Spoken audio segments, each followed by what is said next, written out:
Bueno, pues muy buenas a todos y a todas. Arrancamos con este primer capítulo de Strong Coffee y bueno, un pequeño proyecto que tenía muchas ganas de hacer porque hemos visto que el formato podcast está gustando muchísimo y en estos días que tenemos muchas cosas que hacer mientras queremos escuchar algo, pues la verdad que funciona muy bien y teníamos muchas ganas porque es algo que no habíamos visto que fuese específicamente de fuerza o de power que estuviese en español, como sí que hay muchos en otros países más famosos como Estados Unidos. Así que decidimos unirnos y Julio concretamente nos propuso el proyecto a Víctor y a mí y nos gustó mucho la idea, ya que con Julio compartimos una amistad hace mucho tiempo, aparte de este propio deporte. Y nada, así que en este primer capítulo lo que queremos hacer es un poco presentarnos, contar un poco nuestra historia, que nos conozcáis un poquito más para ponernos en contexto y a partir de ahí tratando todos los temas que queráis que comentemos y vayamos viendo y os podamos contar toda nuestra experiencia. Si tenéis algo que decir, señores. Sí, la idea era esa, primer capítulo, que contara un poco cómo conocimos este deporte y también los errores que hemos pasado y qué es lo que intentamos que primero nuestros clientes cuando trabajamos con ellos no pasen por esos errores y ahora pues vosotros que los conozcáis también y que os ahorréis todos los que podáis. Efectivamente, me presento, ¿qué tal? Gracias por escucharnos a todos. Espero que esta charla entre nosotros de forma relajada os pueda servir para, lo primero, para no repetir los errores que hemos tenido y para tener otros puntos de vista y ver la forma de vivir este deporte, porque esto es más que un deporte, es un estilo de vida. Entonces, voy a intentar por mi parte y por todas las conversaciones que tenemos aquí, que sean lo más productivas posible. Como hicimos en la encuesta, muchos habéis propuesto temas, pero hemos decidido este primer capítulo hacerlo un poco de manera introductoria y poco a poco pues los temas van saliendo solos y también vamos a escuchar vuestros feedback. Así que nada, espero que os guste. Ahora vamos a presentarnos un poco, vamos a explicar cómo empezamos desde pequeño en este deporte, cómo conocimos este deporte y cómo hemos llegado al día de hoy y qué nos ha dado este deporte durante todo este tiempo. Así que nada, Víctor, ¿quieres empezar tú? Sí, empiezo yo. Bueno, comentad que los tres, lo que es compitiendo, llevamos prácticamente lo mismo, 2 años arriba, 2 años abajo. Entonces tenemos un poco la experiencia competitiva parecida, porque hemos pasado por los mismos procesos. Pero en cuanto a cómo nos encontramos con este deporte, cada uno tenemos una historia totalmente diferente. En mi caso, yo el powerlifting lo conocí porque empecé a entrenar fuerza debido a la diabetes. Para los que lo saben y los que no lo sabéis, yo soy diabético tipo 1 desde los 15 años. Y yo en esa época jugaba baloncesto y el baloncesto y la diabetes al principio pues no lo controlaba muy bien. Así que empecé a entrenar en el gimnasio por mi cuenta y veía que ese tipo de entrenamiento con la diabetes se llevaba bien, lo controlaba bastante bien y mejoraba bastante mi salud. Así poco a poco fui entrenando fuerza, se me iba dando bastante bien, yo fui formándome, ya que más o menos yo ya tenía claro que iba a estudiar ciencias del deporte, la carrera, entonces pues llevaba más o menos mi formación con mi entrenamiento y hasta que ya vi que lo que era levantar peso era lo que me gustaba y lo que se me daba realmente bien. Conocí a Juan, que es mi entrenador, el presidente del Fuerza Granada y la persona que me ha metido en esto. Y ya desde ahí todo fue al camino competitivo. Para mí, ya lo iremos hablando, pero para mí la competición es importantísima, entonces es lo que echaba de menos del baloncesto y en cuanto descubrí este deporte, a los 2 meses competí y desde ahí hasta ahora no he parado de competir y no he parado de disfrutar de este deporte. Pues sí, pues Vosotros, en mi caso, aunque yo el powerlifting no haya escrito ya en la adolescencia o yo haya empezado a conocer el mundo de las pesas en la adolescencia, a día de hoy se lo debo todo. Es decir, mi vida, de manera directa e indirecta, se lo debo todo al powerlifting. Estoy hoy donde estoy, aquí hablando con ustedes, viviendo como vivo y el estilo de vida que tengo en general por el powerlifting. Mis padres son granjeros, así que ellos nunca han practicado ningún deporte, pero siempre me han inculcado a mí el deporte desde pequeño, desde todo tipo de deportes, de natación, tenis, balonmano, hockey, fútbol. Pero como os comenté antes, a los 16 años, que uno cuando está en la adolescencia, ¿no? Y ya le importa un poco más la apariencia, por así decirlo, pues yo simplemente empecé a entrenar en fuerza, en gimnasio, como he dicho, sin conocimiento ninguno sobre técnica o sobre nutrición, simplemente para ser más fuerte. Y así empezó todo, hasta que un día conocí al padre de un powerlifter actual, que si me está escuchando se reirá y se alegrará con esto, Antón. Y yo hacía atletismo, entonces tenía unas cualidades pues medio en condiciones, y todo eso fue cuando empezó el CrossFit a conocerse, ¿no? Y yo pues empezaba en el gimnasio a hacer más sentadillas, más peso muerto, y yo me acuerdo que, claro, eso lo quiero preguntar a ustedes también. ¿Os acordáis la primera vez que levantasteis sentadilla, peso muerto y press de banca cuando levantabais? Porque yo me acuerdo que la primera vez que yo levanté sentadilla, yo creo que llegué a levantar la primera vez, yo nunca había hecho sentadilla en mi vida. Entonces empezaba a meterle kilo. Es verdad que había hecho sentadillas en la multipower, pero cuando hacía sentadillas libres, creo que la primera levanté 160 y en peso muerto creo que otros 160 kilos también. Entonces el padre de Antón me vio y dijo, oye, ¿tú por qué no entras para powerlifting? Y yo no sabía ni lo que era. Y a raíz de ahí, pues ya él me enseñó el mundo, y hasta el día de hoy, que como he dicho antes, se lo debo todo a este deporte. Tú, Sí, yo en mi Julio, caso, pues, bueno, dime. empezaste el power, pero tú entrenabas, como has dicho, de antes, ¿no? Aunque no hacías sentadillas, tú estabas en el gimnasio de antes.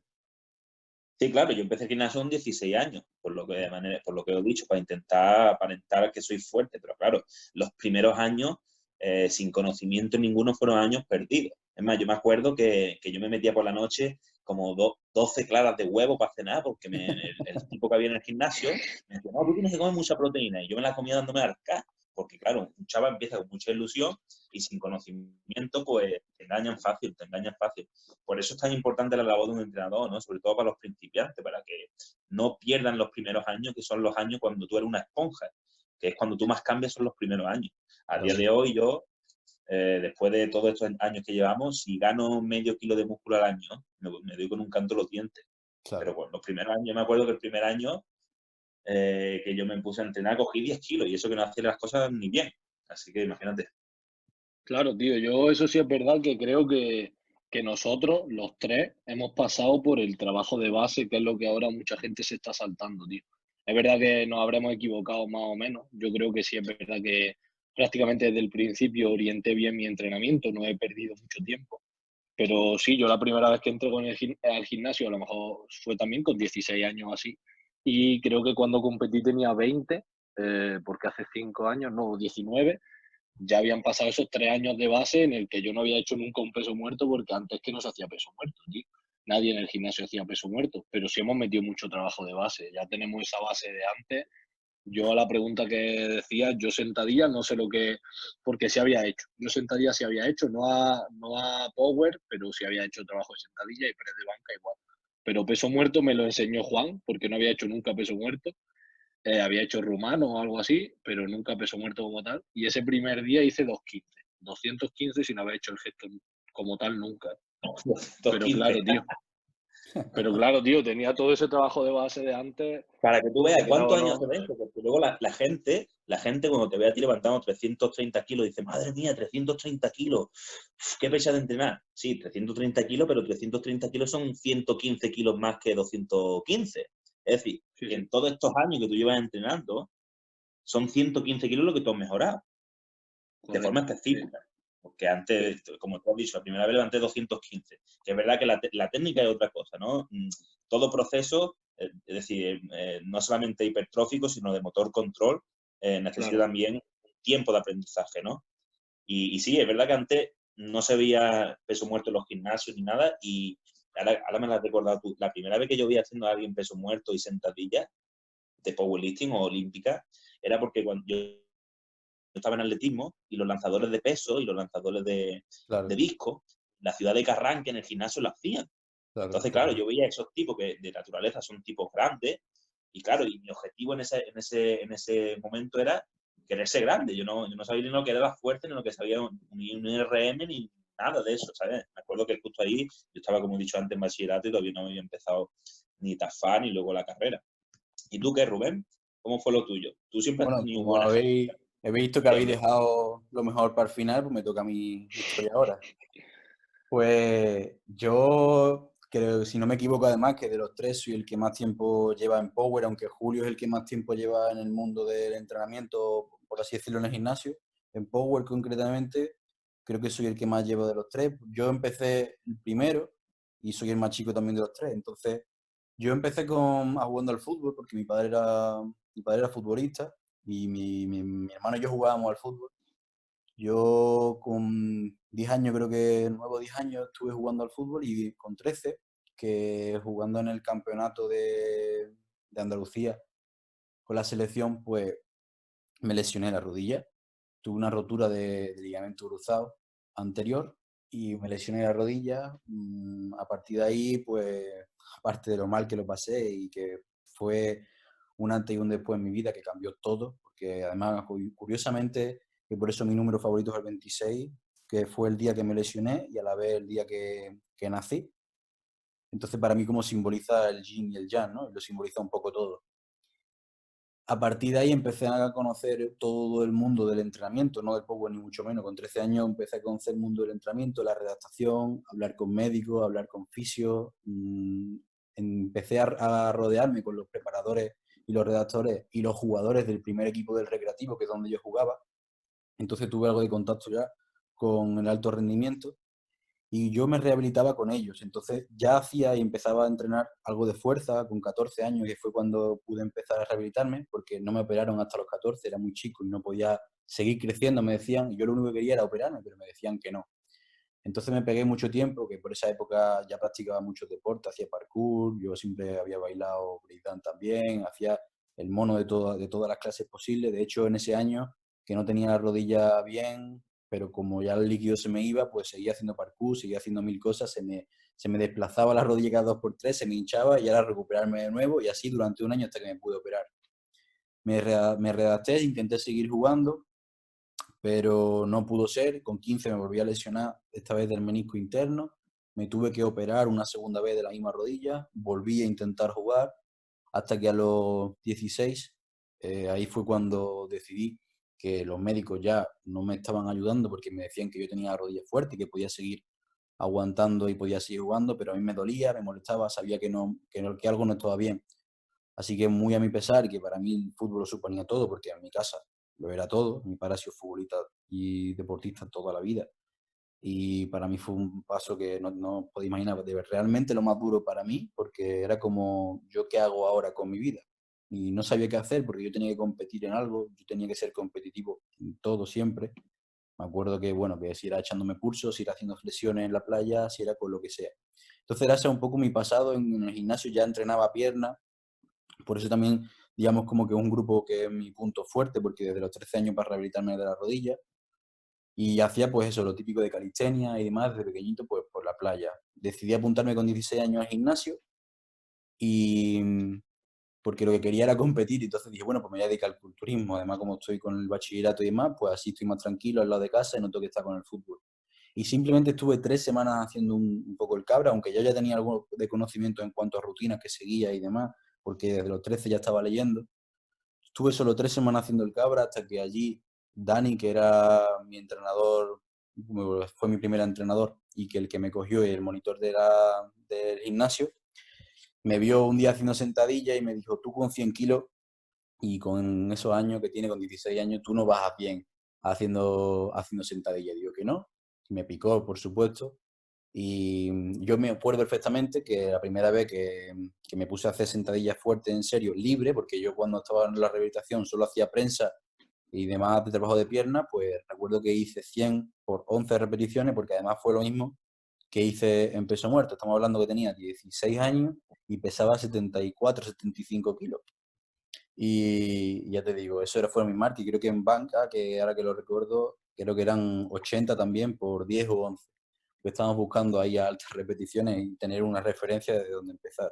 A partir de ahí Claro. competí y eso fue, empecé en 2013, en 2014 competí, y aunque había competiciones, que lo que se llamaba iniciación, que fue donde debutó Víctor, yo directamente, en vez de ir a iniciación, me fui al campeonato Yo de... también, Yo también. Tú también empezaste en iniciación, ¿no? Sí, me acuerdo. perfectamente. Me Que en firmé ese el campeonato tú competiste Campeonato de España. en normal. Sí. Y fue el primero en el Aurín, 2014, y competí siendo sub-junior, que me acuerdo con Javi, el juez, y éramos creo que solo 3 sub-junior, y ya era darnos con un canto en los dientes de que fuésemos 3. Y porque mi entrenador me dijo, no, nada de iniciación. Nosotros, nuestra categoría correspondiente de edad, porque yo la idea que tenía era competir en CrossFit, pero no había categoría por aquel entonces todavía sub-18 como hay hoy en día. Con lo cual digo, bueno, pues mientras tanto me voy haciendo fuerte en Power. Y ya a partir de ahí, ¿Quién pues, era tu entrenador por aquel entonces? ¿Alberto? el mismo de Alberto, correcto. El mismo entrenador de Alberto y de Claro. Juanma y Marcelo, que tú también los conoces de cuando fuimos al campeonato de Andalucía, y Sí. el mismo entrenador. Sí, al final Rubén fue el que primero empezó orientado a Power, no, no perdió mucho el No, no. tiempo por el camino. Al Sí, final eso, No, además yo me acuerdo cuando conocí a Rubén, ¿no? Nos conocimos por Instagram, ¿te acuerdas? sí. Y todo friki, pero tú cuánto levantas, en banca cuánto y muerto tanto, y ahí claro, ahí llevaba yo conociendo el deporte nada, que los referentes que yo tenía por ese entonces, que es lo único que tú podías encontrar en internet en ese entonces, era Claro, Jorge Pérez sí, y Alejandro Acuña. Y claro. claro, ya una vez que conocí a Alejandro Acuña, que tuve la suerte de que vivía en Málaga, pues ya iba a su club, qué tal, y empezamos. Pero sí, lo que ha dicho Visto anteriormente es que la gente, los novatos, pues empiezan a entrar en powerlifting y ya quiere levantar pesado, a una repetición, a dos repeticiones. Y realmente eso es un error que nosotros hemos conocido, ¿no? Y que podemos decírselo a los chavales. Tienen que centrarse en acumular musculatura, en trabajar rango de hipertrofia, en conocer su cuerpo también y en comer, que no se digan, no, yo tengo 14 años y voy a estar en la categoría de menos de 64 y Sí, se limita. Si tú tienes totalmente. 14 años, pero a lo mejor con 20 tu categoría es 105. Entonces, para los chicos novatos, el limitarse cuando tú no vas a ganar ningún trofeo, ninguna competición. Yo se lo digo a todos los chavales que están empezando. No pienses en categorías, piensa en crecer y en ser más fuerte. Cuando estés cerca de tu tope natural, cuando lleves ya 5, 6, 7, 8, 10 años de forma natural y tú veas que de un año a otro no ganas peso porque no puedes, porque ya tu cuerpo está dando el máximo de sí, entonces ahí sí, piensa en, ok, pues mi categoría es esta, voy a ser lo más eficiente en esta categoría, pero si no es una pérdida de tiempo y una autolimitación que muchas veces no nos damos cuenta y queremos mejorar, nosotros invertimos tiempo y dinero en mejorar y sin saberlo nos estamos autolimitando. sí, totalmente. Al final, esto no es una cosa que estemos diciendo nosotros. Taylor Agus, por ejemplo, lo decía también, que él agradece un montón todo el tiempo de base que ha tenido antes de esto. Es verdad que nosotros podríamos haberlo hecho mejor, especialmente Julio, luego yo y Rubén, porque bueno, ha tenido menos tiempo, pero en nuestra época es verdad que para que conociese el Power te lo tenía que contar alguien que estuviese Claro, dentro del claro. mundillo. Parece que estamos hablando de hace 20 años, pero es que este deporte ha sido en 4 años el boom, pero Claro, antes si no te lo totalmente de acuerdo. contaba alguien Ahora es que era también los imposible, chicos lo vamos. tienen mucho más fácil. Sí, claro. Cuanto no es solo, Y no ahora estás también toda la recomendando información que que hay online, ¿no? Que se agradece por un lado, pero por otro lado también se marea a la gente. La gente con tanta información no sabe lo que creerse.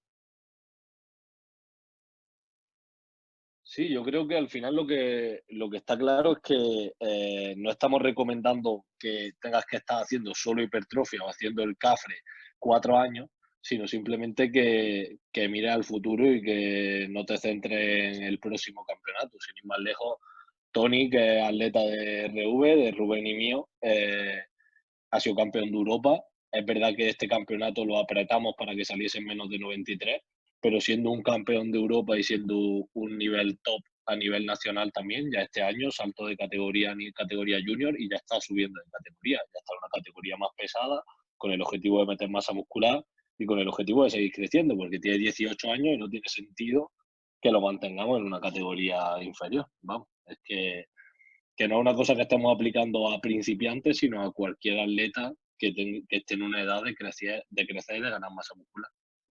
No, al final es que es algo que decimos siempre y bueno, de hecho por eso creamos las tablas esas que adaptamos de Cheiko de la altura en relación al peso y que la gente se echó las manos un poco a la cabeza, pero eso estamos hablando de un nivel mundial y la gente cuando está, que acaba de empezar y no es capaz de pensar dentro de 10 años y se echa la mano a la cabeza, porque claro, estamos hablando de meter ese peso y esa masa en 10 años.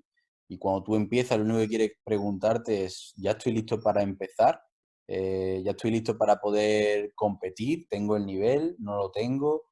¿Quiero tener prisa porque quiero hacer un buen papel en mi competición? Claro, ahora el nivel está muy alto en comparación como estaba antes.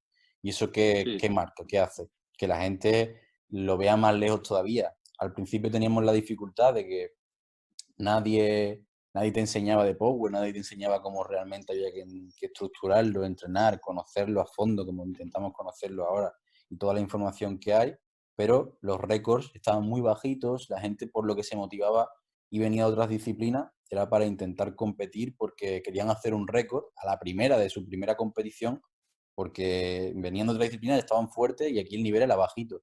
Esto hoy en día ya no ocurre, a no ser que sea una categoría muy despoblada, por ejemplo, de chicas o lo que sea, es muy difícil que ocurra esto porque el nivel cada día está más alto y nos estamos poniendo a la altura del nivel internacional.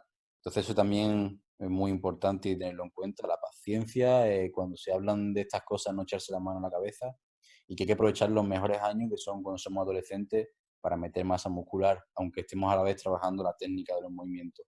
Esto me acuerdo mucho, que lo tenía muy claro cuando lo contaba Ilia, que es uno de los mejores halterófilos de la historia, que bueno, luego ha dado también positivo por dopaje y demás, pero ha sido de los mejores. Y contaba como él de pequeño no se dedicaba a trabajar la halterofilia como los rusos, por ejemplo, que hacían técnicas desde los 5 añitos, sino que se dedicaban a trabajar y entrenar el gimnasio normal, máquinas, pesas, danzando de un lado para otro, metiendo masa muscular, mil cosas, que lo que hacían era crear esa base de la que hablamos siempre. Y él siempre lo pone en contexto y está siempre a favor, porque es lo que le ha dado lo que llegar a conseguir lo que ha conseguido hoy. sí, está claro, tío. Al final, también es verdad que ahora está eso malo, entre comillas, porque no es malo, de que hay mucho nivel y que de primera no va a ser campeón de España ni nada, pero hostia, para eso hay tantísimos campeonatos como hay ya. Que antes es verdad que había 2 campeonatos al año y ¿Verdad? Y era te lo que interrumpo. había, tío. Un Dime, consejo dime, también hermano. para los novatos, que claro, el powerlifting también tiene sus cosas malas y la mayor negatividad que yo veo del powerlifting o el mayor punto malo del powerlifting es la tan alta especialización requerida y que un chico joven que está empezando tenga una tal especialización desde tan pronto, yo creo que no es bueno. No es bueno porque la condición metabólica y otras condiciones que no son tan necesarias en el powerlifting, perderla de tan joven, yo creo que por temas de salud y por crear una buena base, como tú dices, también es un error. Por eso, cuando nosotros hablamos de entrenar gimnasio normal, nos referimos a ser algo más fitness, ¿no? Y como la propia palabra indica, fitness es algo más capaz de tener más cualidades físicas, no simplemente la fuerza. Entonces, todos los chicos que empiezan desde joven, venga, tengo 16 años, voy a hacer powerlifting, hago repeticiones de 1, 2, 3 y poco más, porque esto es powerlifting. Eso es un error bastante grande. Yo lo veo también mucho en la capacidad de aprender, y ya no solo hablando de la masa muscular, veo más aún el bagaje o el origen que tengas de antes. Quiero decir, alguien que viene de jugar al fútbol normalmente son mucho más torpes y les cuesta cualquier movimiento. Sin embargo, alguien que viene de hacer deportes coordinativos, imaginaros un gimnasta, una gimnasta deportiva o rítmica. Claro, todo el background que tenga esa persona, claro. Exactamente, todo lo que tenga de background realmente desde más joven todavía, porque no estamos hablando con 16, 14 años, sino antes, incluso de niño, se le ve quién tiene esa variabilidad motriz, quién tiene esas habilidades de no he hecho esto nunca, pero tengo las herramientas para aprenderlo rápido. Y le enseño algo y tiene conocimiento sobre su propio cuerpo, sobre cómo está colocado. Si yo le doy un tips o una regla simplemente a lo mejor por WhatsApp, que siempre en persona es más fácil, simplemente por WhatsApp y eres capaz de aplicarlo y recordarlo y en la siguiente serie ya lo estás haciendo. Eso varía muchísimo de una persona a otra y es una de las cosas que también marca mucho la diferencia, porque ya no solo a la hora de conseguir aplicar la técnica básica, sino cuando tenemos que cambiar de una técnica a otra, la velocidad con la que lo pillamos o hacer un ejercicio nuevo, analítico que le pongamos. Hay gente que... Claro, así como trocidad. Es decir, que no simplemente los 3 ejercicios, mientras más versátil sea y más adquiera tu cuerpo a hacer otro movimiento, el aprendizaje motor, control es mucho mejor. Y además, eso también es porque la gente se cree que, Visto levanta 300 kilos, 360, casi en peso muerto, está... Sí, pero Visto no levanta durante todo el año 360. Visto se especializa durante un mes o unas semanas para hacer eso, pero el resto de año es algo más versátil. Y los chavales que empiezan a entrenar de abajo buscan RM todos los días y quieren entrenar pesado todos los días y no es lo más inteligente. Entonces, aquí, eso también lo he hecho yo. Yo me acuerdo, yo llegaba, por ejemplo, ahora pasa con los PAP, ¿no? Que ustedes habéis tocado ese tema varias veces. Un chico me preguntó en la encuesta que hice, ¿cuál es la diferencia entre PAP y serie efectiva? Los chicos están un poco confundidos, se cree que yo tengo que activarme y llego al 100% del RM todos los días y hago solo esto y esto y esto y no salgo de J, caballo y rey. Y realmente el buen powerlifter, como todos los strongman también, todos los que practican el deporte de fuerza, simplemente están estrictos para hacer un picking o para buscar una competición varias semanas o varios meses al año. No es todo, no se tira todo el año así. Como hemos hablado nosotros antes, esto es un estilo de vida. Y sí, nosotros practicamos deporte por ser más fuerte, pero es lo mismo que yo le digo a mis clientes, tanto en entrenamiento personal como online. Ahí tengo clientes que quieren ser powerlifters, tengo clientes que quieren hacer una composición corporal, tengo clientes que quieren perder grasa, pero todos tienen el mismo objetivo en común, que es estar saludable. Es decir, no tienen nada de teoría o nada de sentido que tú quieras conseguir algo y sacrifique tu salud por conseguir ya sea a nivel performance o estético, ¿no? Entonces, eso creo que hay que hacérselo saber a los chavales desde que empiezan. Sí, sí, eso es algo También, que hablamos mucho, sobre todo por lo que tú has dicho, ¿no? Los paperos que nosotros llamamos, que tenemos ese vídeo en YouTube hablando y criticando un poco de pegarte todo el año con el mismo pico de rendimiento, el mismo pico de forma, que no tiene ningún sentido. Nosotros sabemos cuándo vamos a competir, no somos deportistas como deportes de equipo, fútbol, baloncesto y demás, que lo que necesitan es estar siempre en la competición durante la temporada con un pico de forma alto. No, nosotros sabemos exactamente cuándo tenemos que alcanzar ese pico de forma y eso también es un poco la crítica también al entrenamiento ese intuitivo de que si yo hoy estoy fuerte voy a tirar muy fuerte, no, porque no me quiero quemar, aunque hoy consiga un récord, porque quiero hacer mi récord el día de la competición, quiero estar fuerte el día de la competición. Y si después de la competición, a las 2 o 3 semanas o incluso un mes, no soy capaz de levantar los mismos pesos, me da exactamente igual.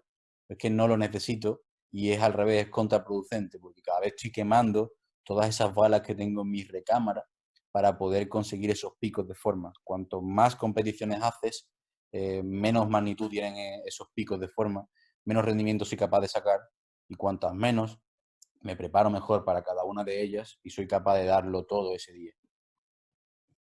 Sí, bueno, y pues a el ver, riesgo al final es el riesgo, tío, que es lo que hablamos, que cuando eres novato te puedes permitir esas locuras y vivenciarlas y equivocarte, Claro. pero ya cuando estás en un punto eso es inviable, ¿sabes? Que pero yo cuando eres ya, novato, ¿por yo no, qué?